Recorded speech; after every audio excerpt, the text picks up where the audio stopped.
দুনিয়ার মানুষের তো রুচিও নষ্ট হয়, ঠিক না? কি জ্বর হইলে রুচি নষ্ট হয়ে যায় না? মিষ্টি দিলেও কি কয় তিতা, ঠিক না? আসলে ওর নামই কি মিষ্টি, কিন্তু ও কি বলে? আমাদের তো রুচি নষ্ট হয়ে গেছে। আমি দুনিয়া বুঝাইতে চাইতেছি না, বলো ধ্যান দিয়ে শুনতে হবে। কিন্তু যুবকের যৌবন ফুটবে না, দুনিয়া নিয়ে বলতেছি না, দুনিয়ার রূপে রুচি নষ্ট। এখন যে যত স্টাইল করতে পারে ও ভাবে আমি তত বেশি ফুটন্ত। কি বললে তো যুবকরা রাগ হয়ে যাবে, আবার গাড়ি আটকায় দেয় কিনা চিন্তা করতেছি। ওদের চুলের স্টাইল করে ওরা ভাবে আমি বুঝি বড় ফুটন্ত। মানুষ মনে হয় সব কাম ছেড়া দিয়ে আমার দিকে দেখতে থাকে, আসলে কেউ দেখে না। সামনে কিছু কয় না তো ভয়ের ঠেলায় পিছনে কইতে থাকে দেখ। এক একটা উক্তি যে করতে থাকে না, এটা তো যুবকরা কানে শোনে না। ও শুনলে আর কোনোদিন নেট দেখা চুল কাটতো না। তো যুবকের ফুটন্ত আমি যেটা বুঝাইতে চাইতেছি যে যুবক আল্লাহর রহমত ছাড়া যৌবন ফুটবে না। তুমি আল্লাহর কাছে আকর্ষিত পাত্র হবে না। দুনিয়ার মানুষের কাছে আকর্ষণের পাত্র মানুষ কতক্ষণ থাকে? কেউ খারাপ ভাববেন না, আমি বুঝানোর জন্য বলতেছি, ঠিক না? অতীতে আমরা মিডিয়াওয়ালাদেরকে দেখতাম তেল মারতে মারতে তেলের দাম পুরা বাংলাদেশে বাড়ায় দিছে, ঠিক না? এখন এরাই আবার বলতে থাকে স্বৈরাচার স্বৈরাচার স্বৈরাচার, বলতে বলতে গলা শুকায় ফেলাইতেছে। এরাই কিন্তু তেল মারতে মারতে তেলের দাম, কথাটা তো মিডিয়ায় চলে যাবে, আমি ভাবছিলাম মিডিয়ায় না যাক, কিন্তু দেখা আমার হাসি লাগে। এই তো কয়েকদিন আগে দেখতাম ওনারা খালি তেল মারতেছে। কি বাংলাদেশে তরকারি পাকার জন্য তেলের শর্ট হয়ে গেছে, গরিব তেল দিয়া খাইতে পারে না, ঠিক না? এত তেল মারছে, ঠিক না? হ্যাঁ, এখন ওনারাই কি কয়? এটা হলো দুনিয়ার অবস্থা। আল্লাহ এরকম মূল্যায়ন করবে না, আল্লাহ এরকম ফুটাবে না। যুবক, আল্লাহ কিরকম ফুটাবে আমি তোমাকে শুনাইতেছি। কেননা আল্লাহর রহমত বর্ষিত হওয়ার জন্য আমার মনোযোগের উপরে নির্ভরশীল। আমি যত মনোযোগী হব তত বেশি রহমত পড়বে। এই জন্য কোরআন মনে হয় আমাদেরকে ইঙ্গিত দেয়, ইশারা দেয়। কোরআন আমাদেরকে বোঝায়, শিখায়। ফাস্তামিউ, এটা কোরআনের শব্দ। যত বেশি মনোযোগ দিয়ে শোনা যায় বা মনোযোগী হয়ে শোনা যায়। দ্বিতীয় আরেকটা পরিবেশটা নির্জুম হইতে হবে। আনসিতু, এটা কোরআনের দ্বিতীয় হুকুম। বিলকুল চুপচাপ। আনসিতু, যত বেশি চুপ হয়ে শোনা যায়, বিলকুল নির্জুম ভাবে, তাইলে আল্লাহর ওয়াদা পুরা হবে। লাআল্লাকুম তুরহামুন, আল্লাহ বলে আমি রহমতের বৃষ্টি তোমাদের উপরে বর্ষিত করব। বিদায় আজকের এই মাহফিলটা শেষ পর্যন্ত এই দুই গুণে গুণান্বিত হওয়া চাই। একটা হলো শুনবো খুব মনোযোগ দিয়া, দ্বিতীয় পরিবেশটা হবে বিলকুল চুপচাপ। আল্লাহর রহমত যখন আমাদের উপরে হবে, দেখেন, এটা বিজ্ঞান এই কথা মানে, স্বীকার করে। চাঁদের আলো যদি না হইতো না, তাহলে আমাদের কোনো ফুলে রং হইতো না। এটা কিন্তু বিজ্ঞান স্বীকার করে। চাঁদের যদি আলো না হইতো, তাহলে আমাদের কোনো ফুলে কালার হইতো না, কোনো ফুলে ঘ্রাণ হইতো না, কোনো ফলের ভিতরে স্বাদ হইতো না। আমি ঘুরা বলতেছি, ইউরোপের সমস্ত ফল মিষ্টিহীন হইল, একবারে সামান্য মিষ্টি। আমাদের এশিয়ার ফলের মতো না। এশিয়ার ফল কিন্তু সবচেয়ে মিষ্টি। চোষা আম দেখেন, হাড়িভাঙ্গা দেখেন, ঠিক না? আমরুপালি দেখেন, কত মিষ্টি। কাঁঠালের তো কোনো জুড়িই নাই, ঠিক না? কেন? ইউরোপে চাঁদের আলো কম পায়, এই জন্য ওদের ফলে মিষ্টি কম। পানামায় এক ট্রাক কলা খাইলেও একটু বিন্দু মিষ্টি পাওয়া যাবে না। পানামা ছিলেন, ওইখানের এক ট্রাক কলাও যদি খান, তাহলে একটু মিষ্টি পাওয়া যাবে না। অথচ আমাদের কলার নাম হইল চিনি চাম্পা। চিনি চাম্পা কি? ফুল, ঠিক না? চাম্পা ফুল আছে না, চাম্পা ফুলের ঘ্রাণ দিয়ে বড়া। আবার চিনি পুরাটা মনে হয় কেউ ঢুকায় দিয়া রাখছে, ঠিক না? নাম দিছে কি? চিনি। চাঁদের আলো না হইলে যেরকম আমাদের ফুল কোনোদিন কালার হতো না, ঘ্রাণ হতো না, ফলে যেরকম মিষ্টি হতো না, স্বাদ পাওয়া যেত না। বড় স্বাদ আমাদের ফলে। এশিয়ার ফলের স্বাদ সবচেয়ে জানেন তো না, দুনিয়া ঘোরেন তো না, কোত্থেকে বুঝবেন? এশিয়ার ফলের যে কদর মূল্য সারা দুনিয়ায়, সেমন মূল্য। তো এটা চাঁদের আলো না হইলে যেরকম হতো না, সূর্যের আলো না হইলে যেরকম ফুল কোনোদিন ফুটতো না, ঠিক আল্লাহর রহমত যদি বর্ষিত না হয়, তো আমাদের জীবনটাও ফুটবে না। যুবকের যৌবন ফুটবে না। আল্লাহর রহমত যদি যৌবনের উপরে না হয়, তাহলে যৌবন ফুটবে না। ফুটা বোঝেন? দুনিয়ার ফুটা বলতেছি না আমি। দুনিয়ার মানুষের তো রুচিও নষ্ট হয়, ঠিক না? কি জ্বর হইলে রুচি নষ্ট হয়ে যায় না? মিষ্টি দিলেও কি কয়? তিতা, ঠিক না? আসলে ওর নামই কি? মিষ্টি। কিন্তু ও কি বলে? আমাদের তো রুচি নষ্ট হয়ে গেছে। আমি দুনিয়া বুঝাইতে চাইতেছি না, বলো ধ্যান দিয়ে শুনতে হবে। কিন্তু যুবকের যৌবন ফুটবে না। দুনিয়া নিয়ে বলতেছি না, দুনিয়ার রূপে রুচি নষ্ট। এখন যে যত স্টাইল করতে পারে ও ভাবে আমি তত বেশি ফুটন্ত।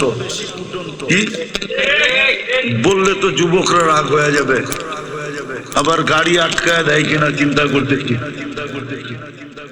ওদের চুলের স্টাইল করে ওরা ভাবে আমি বুঝি বড় ফুটন্ত।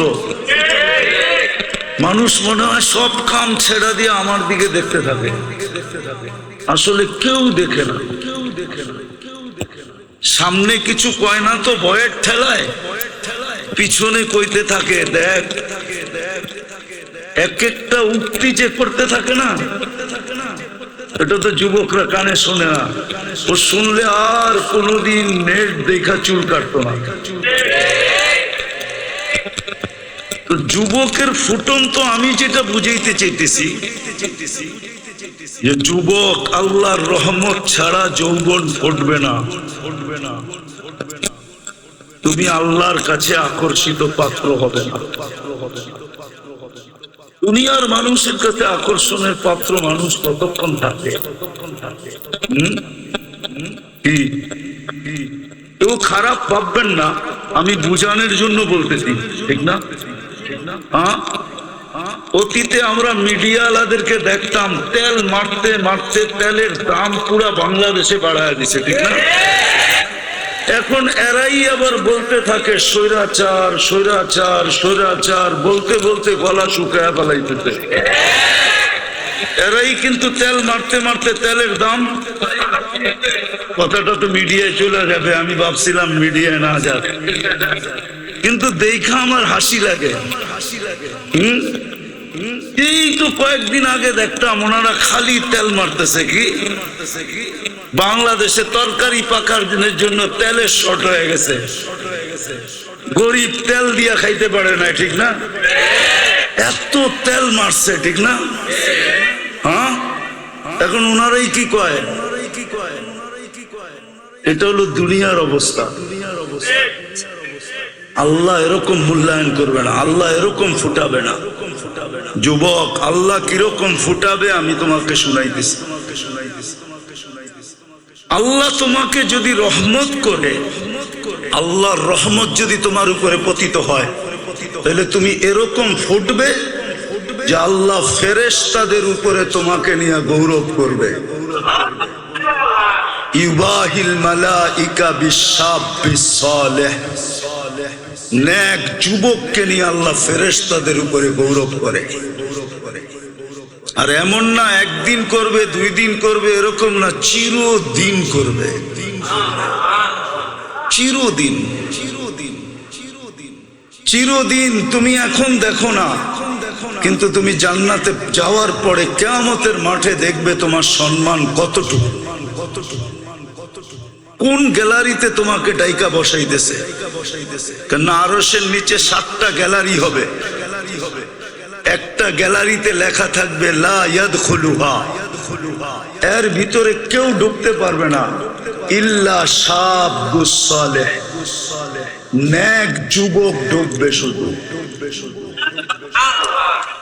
বলো তোমার কিরম মর্যাদা? আরশের নিচে বসাবে। যেই দিন আরশের নিচটাই শুধু শীতল থাকবে, ছায়া যুক্ত থাকবে, শীতল থাকবে, কুদরতি এসি চলতে থাকবে, তোমার সামনে দিয়া জান্নাতের নেয়ামত ঘুরতে থাকবে।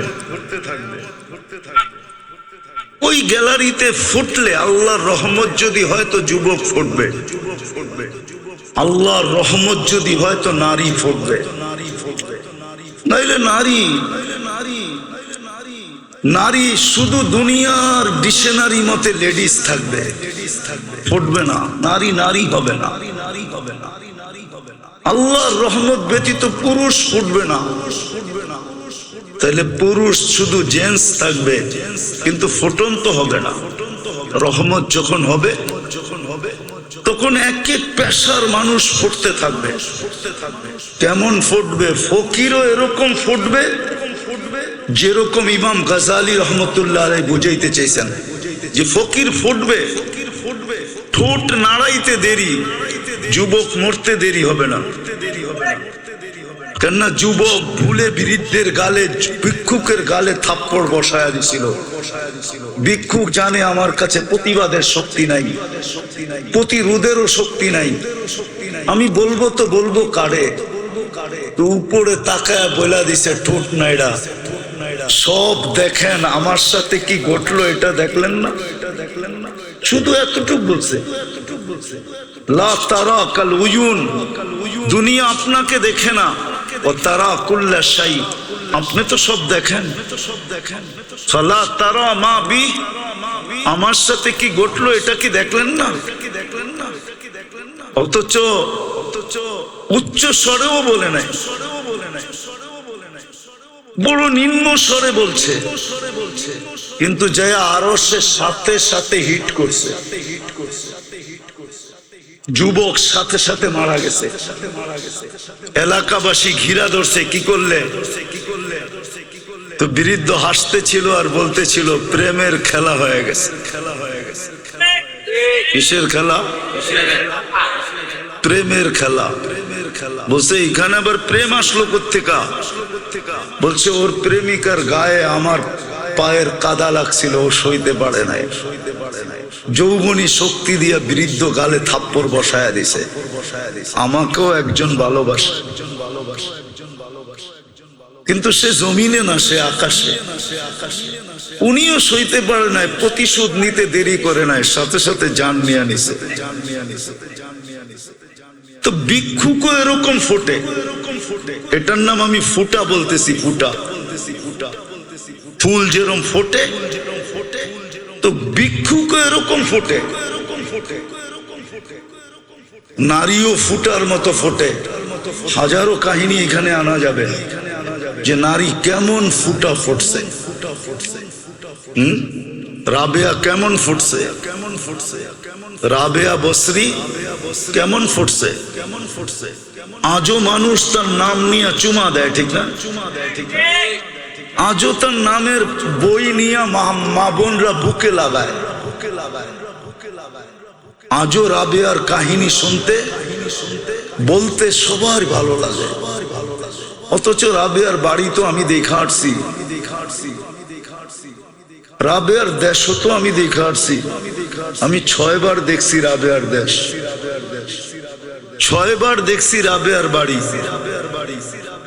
এত বড় বুজুর্গ তো না, 6 বার দেখছি রাবেয়ার দেশের মেয়েগুলা কিরকম।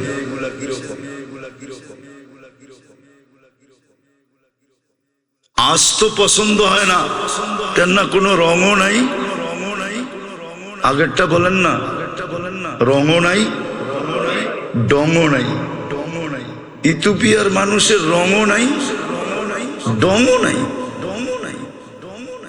কালো তো কালো, কিন্তু ডং ছাড়া, রং ছাড়া কালো। আর ডং তো নাই নাই। 1000 বছর আগের রাবেয়া কেমন ছিল? যেই জমানায় মেকআপের কোনো ফ্যাক্টরি ছিল না। কি কোনো মেকআপ বক্সই ছিল না। কি কি জানি লাগায় না, আইবুরু সাইবুরু, এগুলো কিছুই তো এই জমানায় ছিল না। বর্তমানে তো সব আছে, ঠিক না? তারপরও তো এই দেশের মানুষগুলা দেখলে মাঝে মাঝে হাসি পায়। রুমাল সব সময় হাতে রাখতে হয়, যে হাসি যদি দেখা জিজ্ঞাসা করে তুই আমাকে দেখা হাসলি কেন, কি জবাব দিব? কেননা নাকেরও কোনো ডক নাই, ঠোঁটেরও কোনো ডক নাই, কোনো রং নাই, ডং নাই। কিন্তু রাবেয়া কেমন ফুটছে বলেন? বেলাল রাদিয়াল্লাহু তাআলা আনহু তো ওই দেশের, উনি কেমন ফুটছে? সব বাদ দিলাম, ফেরাউনের বাড়ির কিতদাসী কেমন ফুটা ফুটছে। যার কবরে সুগ্রান দেখা আল্লাহ রসুল দাঁড়ায় গেছে। জিজ্ঞাস করছে জিবরিল, ইন্নী আজিদু রিহা জান্নাহ হা হুনা, এইখানে জান্নাতের সুগ্রান পাওয়া যায়। তো হাইসা বলছে জান্নাতের সুগ্রান না, ফেরাউনের বাড়ির কিতদাসী, নাম ছিল মাস্তা। মাস্তার কবর থেকে সুগ্রান বাহির হতেছে। বলছে কতদিন বাহির হবে? বলছে ইলা ইয়াউমিল কিয়ামা, কিয়ামতের সকাল পর্যন্ত বাহির হবে। কিয়ামত পর্যন্ত বাহির হবে। কেমন ফুটা পড়ছে, কেমন ফুটা পড়ছে। বাদশাহ ফুটতে পারে, কেমন ফুটা ফুটছে বাদশাহ। হ্যাঁ, 47 বছর পরে কবর খোলা হয়েছে। কত বছর পরে? 47 বছর পরে সুলতান মাহমুদ গজনবী রহমতুল্লাহ আলাইহির কবর খুলা দেখছে, যেমন রাখছিল অমনি রাখা আছে। কাপড়ে মাটির একটু দাগও লাগে নাই। হাত দুইটা বুকের উপরে বাঁধা আছে। উঠায়া দেখছে নরম তুলতুলে, মনে হয় এই মাত্র ঘুমাইছে। ফ্রান্সিসি ইঞ্জিনিয়ার কপ চেহারার থেকে কাপড় খুলছে আর একটা চিৎকার দিয়ে বেহুশ হয়ে গেছে। হুশে আইসা বলছে কলেমা পড়ায় দাও। বলছে কি দেখা কলেমা পড়লা? বলে ওটা বলা যাবে না, কি দেখা কলেমা পড়লা? পড়ায় দাও, এটা বলতেছি পড়ায় দাও। মনে হইতেছে এখন ঘুমাইলো। 47 বৎসর পরে যিনি আমাদেরও রাজা ছিলেন, ভারতবর্ষ যিনি স্বাধীন করছেন, সুলতান মাহমুদ গজনবী, সেই রাশিয়ার মাথা থেকে নিয়ে ভারতবর্ষের শেষ মাথা পর্যন্ত যার পায়ের নিচে ছিল, পায়ের নিচে এত বড় রাজা কেমন ফুটা পড়ছে বলেন? ফুটলে দরবেশ এরকমই ফুটে। শাহজালাল রহমতুল্লাহ আলাই কেমন ফুটা ফুটছে যে মুসল্লায় বৈশাখ পার হইতেছে। সাহাবা তো গোড়া দিয়া পার হইছে, উনি মুসল্লা দিয়ে পাড়ি। উনি কি সুরমা নদী পার হন নাই? কি দিয়া? জায়নামাজ দিয়া পার হন নাই? ভিজা গেছিল? ভিজেও নাই, ডুবেও নাই।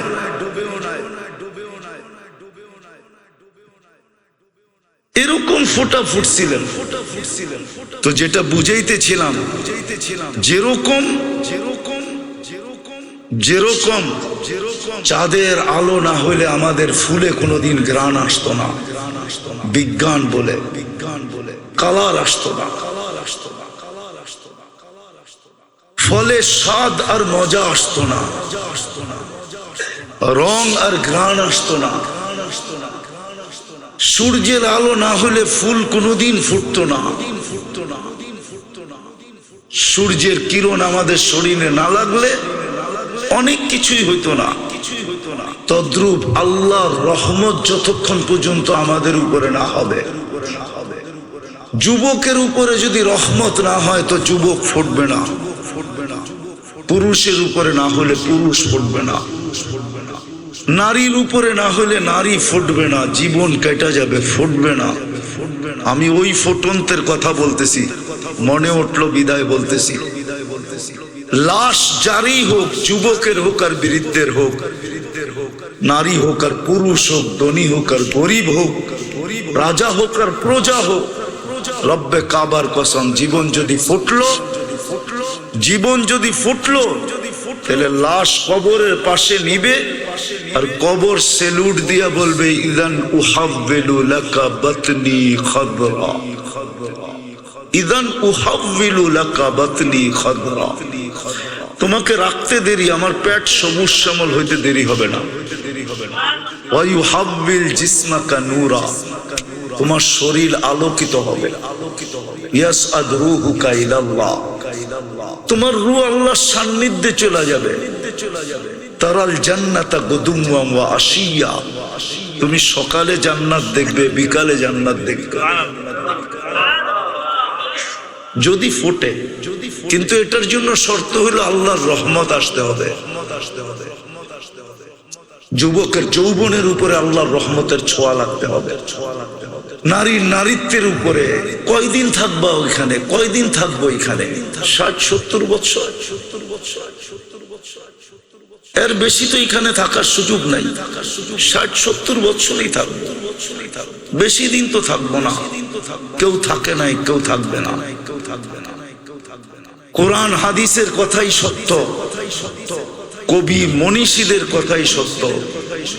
আজল নে না ছোড়া কেসরা না দারা, মৌত কাউকে ছাড়ে নাই, কাউকে ছাড়বে না। সৃষ্টির সর্দারকেই যখন ছাড়েন নাই, তার কাকে ছাড়বে? ঠিক না? সৃষ্টির রাজাকেই তো ছাড়েন নাই। মুহাম্মদুর রাসূলুল্লাহ সাল্লাল্লাহু আলাইহি ওয়াসাল্লাম সৃষ্টির রাজা, সৃষ্টির সর্দার। শুধু এইখানেই শেষ না, সৃষ্টির সর্দার। সৃষ্টিকে মনে হয় আল্লাহ কখনো রহমতের ছোঁয়া দিতেন না, যদি মুহাম্মদুর রাসূলুল্লাহ না হতেন। নাইলে কোরআন কেন বলে ওমা আরসালনাকা ইল্লা রাহমাতাল লিল আলামিন। সমগ্র জগৎ কি মনে হয় আল্লাহ রহমতের ছোঁয়া দিতেন না? কাউকে দিতেন না, কোন সৃষ্টিকে না, না জিন না ইনসান, না ফেরেশতা, না কোনো প্রাণী, কাউকে রহমতের ছোঁয়া দিতেন না যদি বন্ধু না আসতেন, যদি বন্ধু না হইত, মুহাম্মদুর রাসূলুল্লাহ যদি না হইতেন, আজকে যতটুক রহমত পাইতেছি কোন ছোঁয়াই আল্লাহ কাউকে দিতেন না। উনি যখন চিরদিন থাকেন নাই, মৌত ওনাকেও ছাড়ে নাই। জিজ্ঞাসা করছিলেন উনি মালাকুল মৌতকে, অনুমতি দিলে আমাকেও নিয়ে যাবেন? তো বলছে হ্যাঁ, অনুমতি দিলে আপনাকেও নিয়ে যাব। সবাইকে তো অনুমতি ছাড়াই নিয়ে যাই, শুধু আপনি একক ব্যক্তি যার ব্যাপারে আল্লাহ বলে দিছে অনুমতি ছাড়া ডুববেও না, আনবেও না। মনে হয় বোঝেন নাই? অনুমতি ছাড়া কামরায় ডুববেও না, আর অনুমতি ছাড়া বন্ধুকে উঠায় নিয়েও আসবে না। অনুমতি দিলে তারপরে ঢুকবে, তারপরে আনবে। তো বলছে আপনি একক ব্যক্তি, আল্লাহ বলে দিছে অনুমতি ছাড়া ঢুকা নিষেধ, অনুমতি ব্যতীত বুকে হাত রাখা নিষেধ। অনুমতি দিলে আপনাকেও নিয়ে যাব। এই জন্যই মনে হয় কবি লেখছেন লাউ কানাতিদ দুনিয়া মুখাল্লাদা, দুনিয়া যদি চিরদিন কারো জন্য হইতো মা মাতা মুহাম্মাদা। তাহলে কোরআন হাদিস পর্যালোচনা করলে দেখা যায় যে মুহাম্মদুর রাসূলুল্লাহ দুনিয়ার থেকে যাওয়ার ব্যক্তিত্ব ছিলেন না। উনিও যখন চলে গেছে আর কতদিন থাকবো আমরা? কিন্তু নিজেকে ফুটায় যেতে হবে। যুবক ভালো মতে বোঝো। এই জন্যই মনে হয় আল্লাহ সতর্ক করছেন লা ইয়াক্তারুকা শাবাবুকা, যৌবনের তরঙ্গ যেন তোমাকে বিমুখ না করে, দিক হারা না করে, তোমাকে মাতাল না করে, উদাসীন না বানায়, পাগল না বানায় দেয়। যৌবনের তরঙ্গ যেন তোমাকে এদিক ওদিক না করে। কাম মিন শাব সাবাকাকা ইলাল মাউত, আমরা নারাজ হয়ে গেলে কিন্তু যৌবন সহ উঠে নিয়ে আসবো। হায় হায় হায়, যৌবন সহ কবরের কোলে ঢুকায় দিব। আর হাজারো ঢুকায় দিছেন। আজকের দুনিয়ায়, আজকের দিনে খুঁজলেও পাওয়া যাবে সারা দুনিয়ায় কয়েক লক্ষ মানুষ মারা গেছে, তার ভিতরে পাওয়া যাবে যুবকের সংখ্যাই বেশি। চলে যেতে হবে, চলে যেতে হবে।